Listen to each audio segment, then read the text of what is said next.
are you starting to like less the older you get? Story 1. The way the internet is in 2022. Ads, subscriptions, paywalls, unhelpful sites with more pictures than words, and streaming service content split up between around 200 platforms, and most of the good content is exclusive to one and never available elsewhere. On browsers, you have to have multiple extensions or the like to tell cookies, trackers, and ads to go away. For people in Australia, we're also geo-blocked, so we have to use VPN to get around it or turn to other means. Commercial ratio is unlistenable, with the same 25 songs on repeat at the only 5 I can remember in the channel for, and even that is preferable to the afternoon talk show of cackling, squawkling gossip. I'm happy to pay a contribution to my group Spotify. I can have that going on my phone instead of listening to any of that crap. I can have long playlists, my kind of music, and I don't have to pull over to change CDs. Changing phone service providers is simple enough on the surface, but then you also have to update your two-factor authentication, and if it's tied to the old number, which is out of service, you have to go in person to a store or office or call customer support. For each instance, those are the most prevalent gripes I have with modern life. It's all in regards to what I watch, listen, or read, and the devices I do so on. It's this tangled web of interdependent, exclusive, pushing, paywall blocking, subscription requiring noise that really does distract from more important, more healthy use of time, energy, and money. Oh, so you want to log in? How about giving us your email to save 15% and get free shipping? No? Well, good luck finding the X to close this pop-up modal. Yep, everything is an effing ad. People look at me like I'm crazy, but look at The Rock's Instagram. Nearly every post of his, he's trying to sell something. His energy drink, his tequila, his movie, his workout gear, whatever. I mean, I get it, you gotta make money, but this dude is one of the highest paid actors in Hollywood. How much more crap do you need? Why is everything a goddamn ad? His Insta used to just be like, yo, here I am working out at 5 a.m., hitting the grind, hope you guys have a good day. But now, it's the same thing, only disguised as, yo, here I am working out at 5 a.m. I'm a little tired in the morning, so I crack open my energy drink, available at the link below, to get my energy back up. Remember to share and subscribe, and don't forget to check out my new merch. And it's not just him, it's everybody. Just ads disguised as content. So gross. SEO has made how do I fix X searches utterly useless. I hate humans sometimes. This works well, and everyone's using it. Perfect place to break things and fit ads in the gaps. We can't have nice things because we don't deserve them.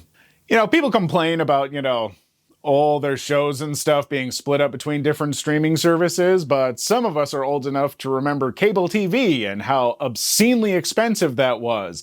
And not only having all your shows, split between the different packages you'd have to purchase with cable, but also having to watch them at specific dang times.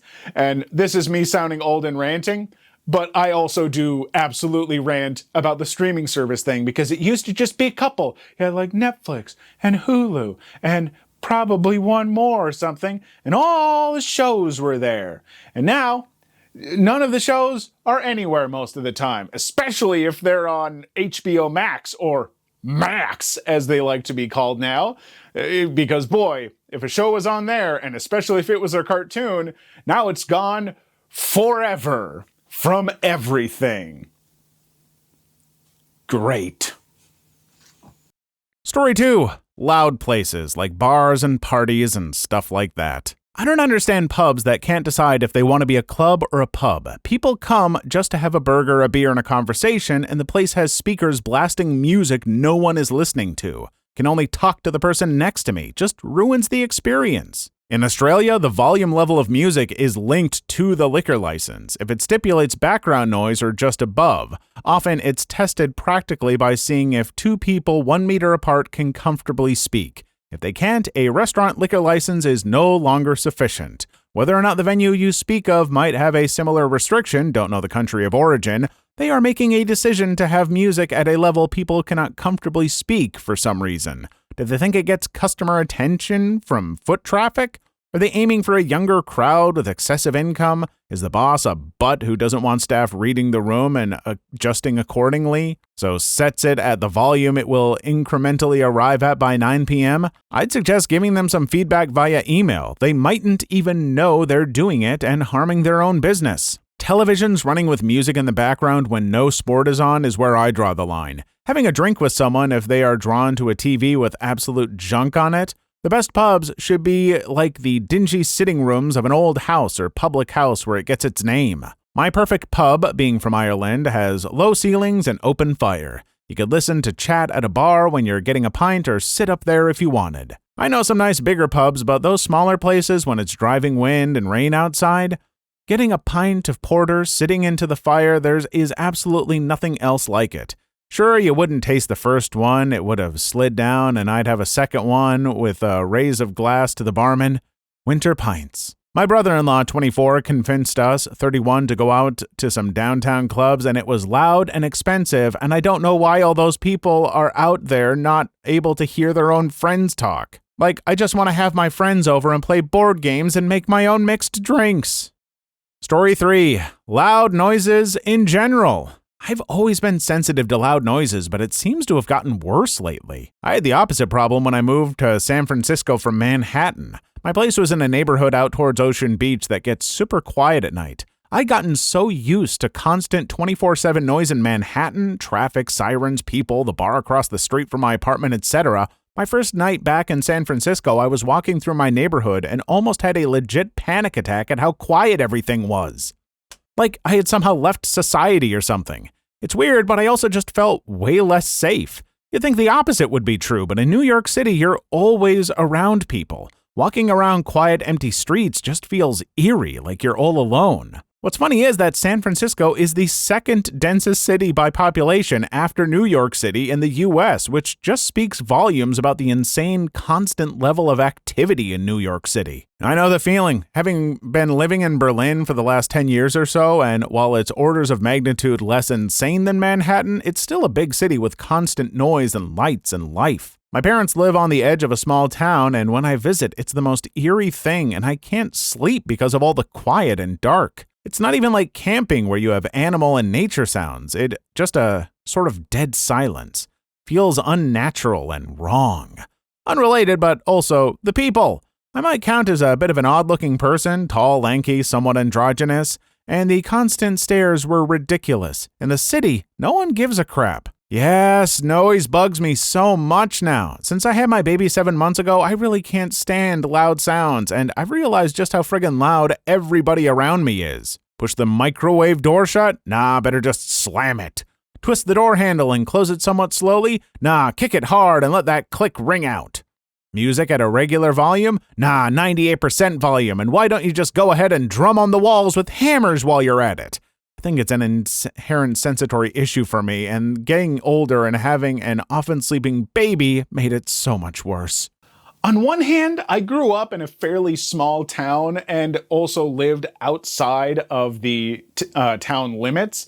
Like, I couldn't see any neighbors aside from one house across the street, and they were literally probably around 300 to 400 feet away.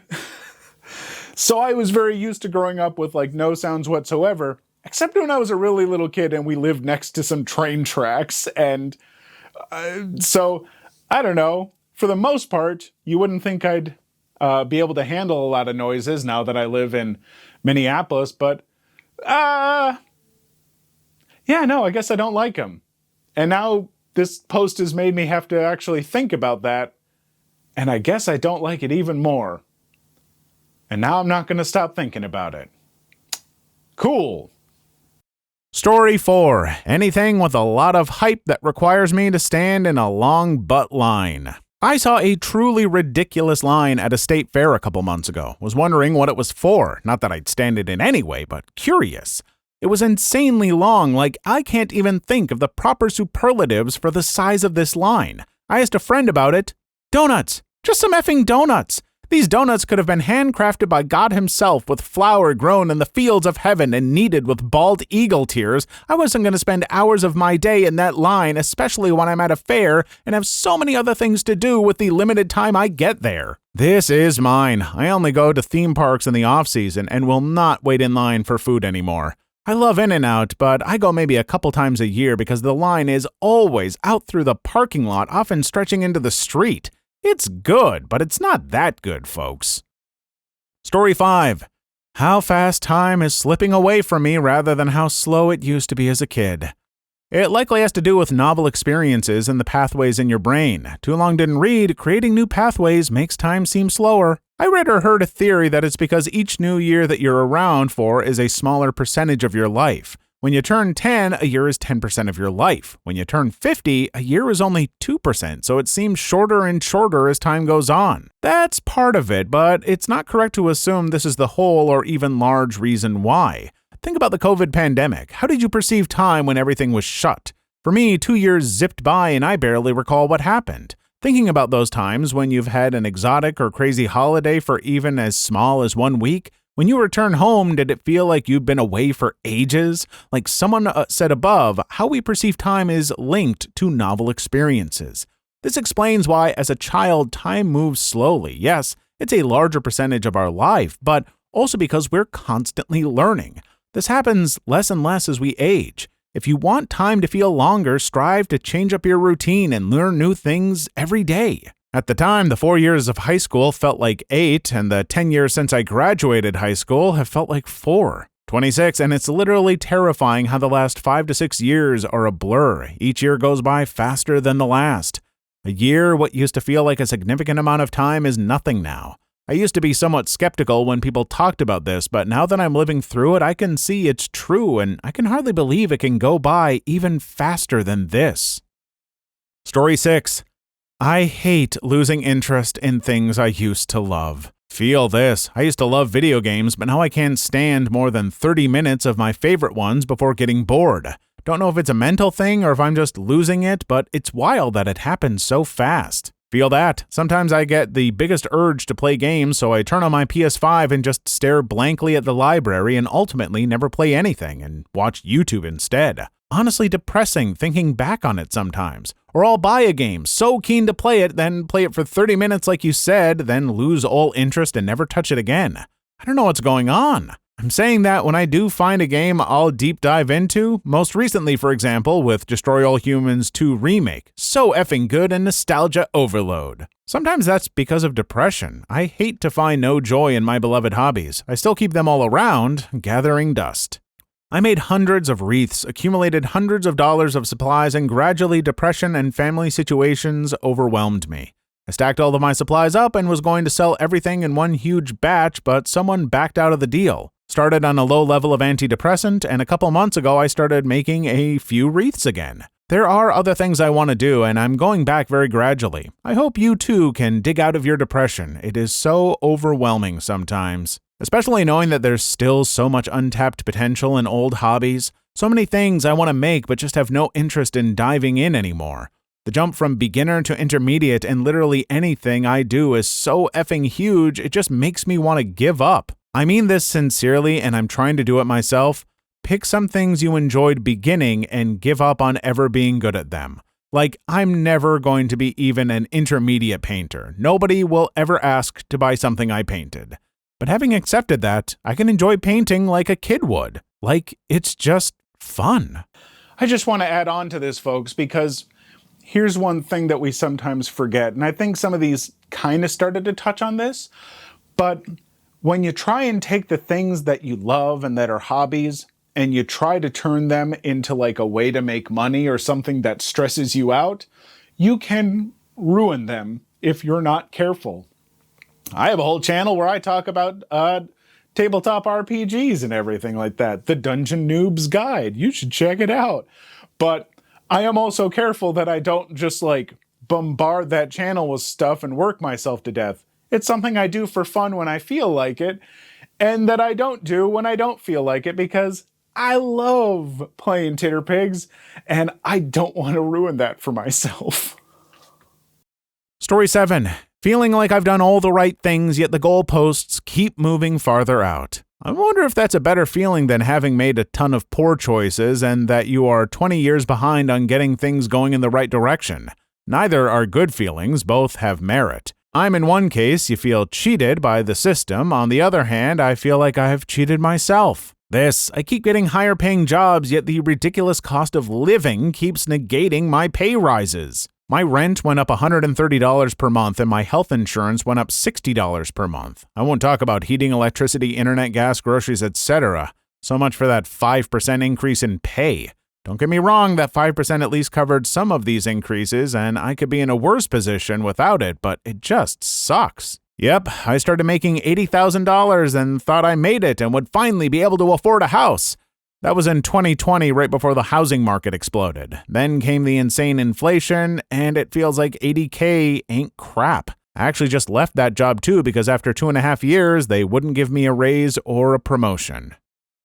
Story 8. Alcohol. It's getting harder for me to bounce back on Sunday fun days.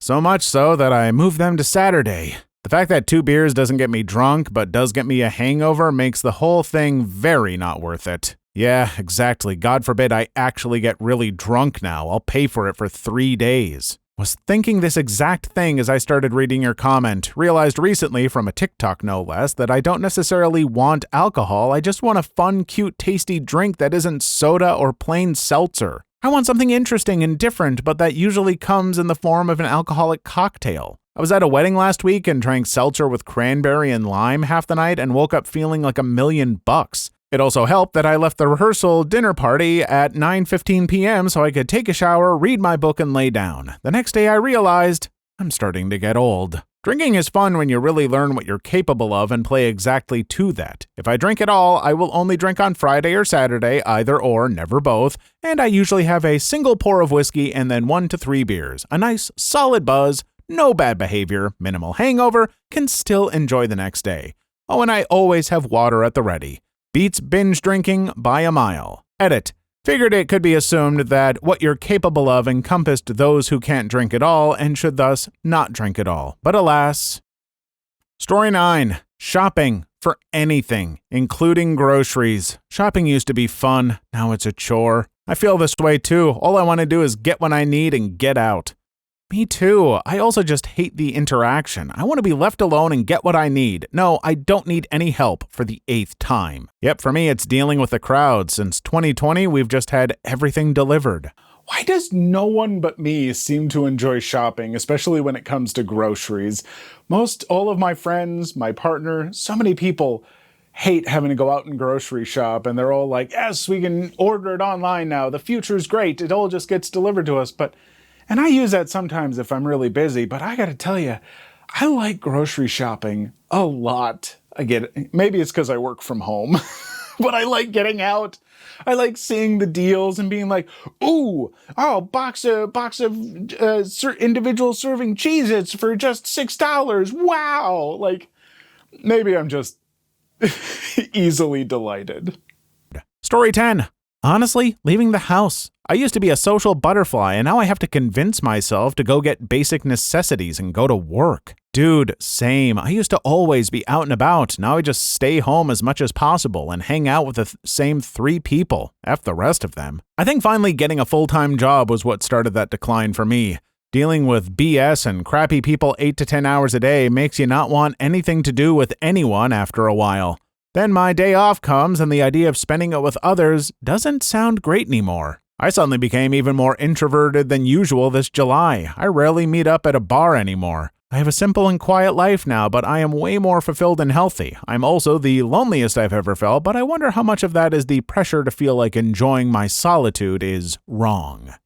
Story 11. Driving. I used to drive to do fun stuff like pick up my friends, go places I wanted to be, or just cruise during the night and enjoy the air. Now I drive to work.